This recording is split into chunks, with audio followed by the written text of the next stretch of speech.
Established in 1995, the Distinguished Alumnus Award annually recognizes an alumnus whose professional achievements, contributions to the chosen field, and service to the Simon Graduate School of Business have brought honor to themselves and to the school.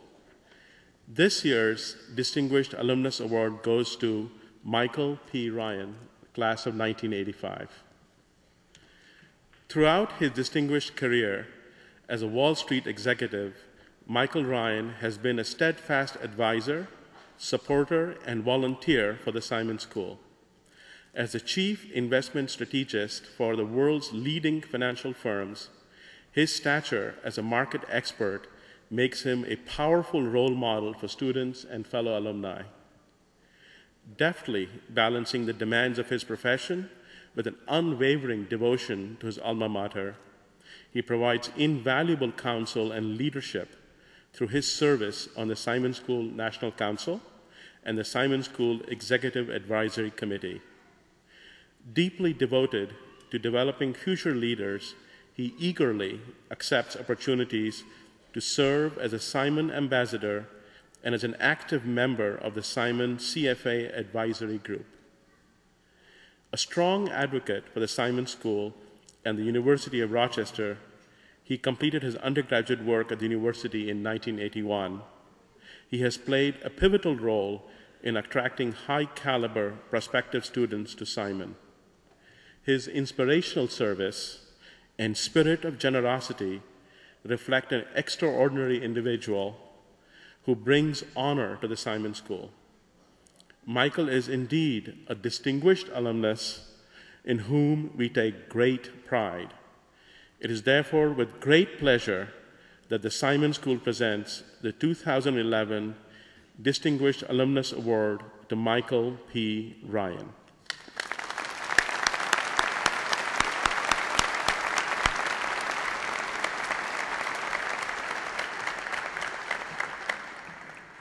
Well, thank you, Rajiv. Also, I'd like to thank President Seligman. I'd like to thank Dean Zupan. I'd like to thank the trustees, the faculty, the distinguished alumni and staff here. Most importantly, I want to thank each of you, the graduates and your families, for allowing me to join in your festivities today and enjoying your commencement, along with my wife. My wife is, by the way, sitting over there, literally my better half. By the way, not only am I an alumni, but so is my wife. And the ability to share this with you, we're extraordinarily proud of you, and we welcome you now to the community of our alma mater together. One of the things that was interesting when this award was first, when Dean Zupan first called me about this, I was a little bit shocked. I didn't think I'd done anything particularly distinguished in my life. With the exception, of course, is if you have met my wife, I married very, very well. Okay. Well, after the shock wore off a little bit, the next thing that struck me was fear. Because I had to get in front of this graduating class, and I knew you'd expect the distinguished alumni to have some words of inspiration, perhaps something that would be motivational, insightful, and also relevant for your future. So I thought back over my 27-year career in the financial services industry, and I kind of racked my brain to search for the right moment, the right opportunity, and that right experience that I could share with you. And quite frankly, the best I could come up with was an example when I was a JV basketball player in high school. Now, I know what you're probably thinking to yourselves, wait, I just dumped $100,000 in an education, spent 2 years of my life in Rochester, and the best they can come up with a distinguished alumni is some guy who's going to relive his glory days from basketball and JV basketball? Well, bear with me for a moment while I share this story with you, and hopefully it'll have some relevance. When I played basketball in high school, I was on one of the best basketball schools in the city of New York, Holy Cross High School. In my freshman year, we lost only 3 games, one of which was in the finals of the city championship. Needless to say, I didn't get to play a whole lot. Those who know me as a basketball player know I was more enthusiastic than talented. But in my sophomore year, our best player had gone up to varsity. We'd had a couple of injuries. And then all of a sudden, I'd worked hard enough that I was put in a position where I was playing enough. So the first opportunity I really had was I was inserted into the starting lineup in the 7th game of the year. It was a team we had routinely beat the year before, and we were expected to do so this time as well. But we struggled. It came down to the end of the game. We were down by 1 point, and I drove to the basket. I missed the shot, but was fouled. So I know you're all shaking in your seats with the drama here. So I had the opportunity to take free throws and potentially win the game. I wasn't even close with either one of them. We lost that game, and I remember going back to the locker room. And I sat in that locker room with my head down and wallowing in self-pity. And I was just, I felt I had lost the game for the team. So my coach, who's, by the way, one of the toughest and fairest men I ever met, and to this day is one of my mentors, he walked up to me, and he kind of shook my head, and he said, "Hey, put your head up. You have nothing to hang your head over." And then, of course, being an immature 16-year-old, I put my head back down and wallowed in self-pity again. And he got 2 steps away, and he came roaring back. He said, I told you to put your head out. I'll leave the adjectives he used out of this one. It's not appropriate for this audience. And then he said something to me that resonated, and I've thought back on many years. He said, "Do you know what the difference between you last year and you this year was?" And I'm like, last year, this year, what is he talking about? And he said, last year, you weren't even in the game to take the shot. And he said, "You know what the difference between you this year and you next year is?"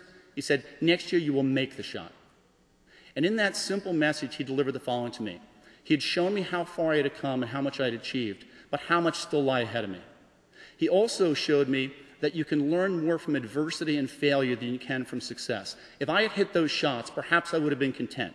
Perhaps I would have thought I'd achieved something. Perhaps I would have become complacent. Instead, I used that as the motivational opportunity to challenge myself, to look forward, to try and figure out what I could become, how much better I could be. So for you, the class of 2011, this is the message I have for you. Go forth and fail. Fail spectacularly. Fail exceptionally. Fail creatively. But fail purposefully. From those failures, you will learn the greatest lessons. You will find the ability to achieve your success only through the knowledge that you gain through your failures. Now, I'm going to extend an invitation to myself. 10 years from now, when you have your reunion, I'm coming back, whether I'm invited or not. By the way, I understand they serve free alcohol at those things, so I'm definitely coming back. And what I want you to do is I want the members of this class to come talk to me about your failures. And if the cumulative failures that you've achieved over that 10 years are heavy enough, if they're weighty enough, if they're important enough, then this will be one of the most successful classes that's ever graduated from the Simon School. Now, some final thoughts for you, and the last 2 thoughts. As you go through those failures, you'll question yourself. You'll think about whether or not you've chosen the right profession, the right career track, the right approach. You may even question who you are as people. The only thing I can tell you, when you get to those moments, just think of one word and one word only. Meliora. Ever better. Hold that as a principle, not merely as a motto for a university, and you'll achieve all the things you want to in your life. Oh, by the way, there's one final thought about what it takes to be a distinguished alumni, what it takes to be successful, and how you can achieve. Do one thing that I do. Marry very well. Thank you very much.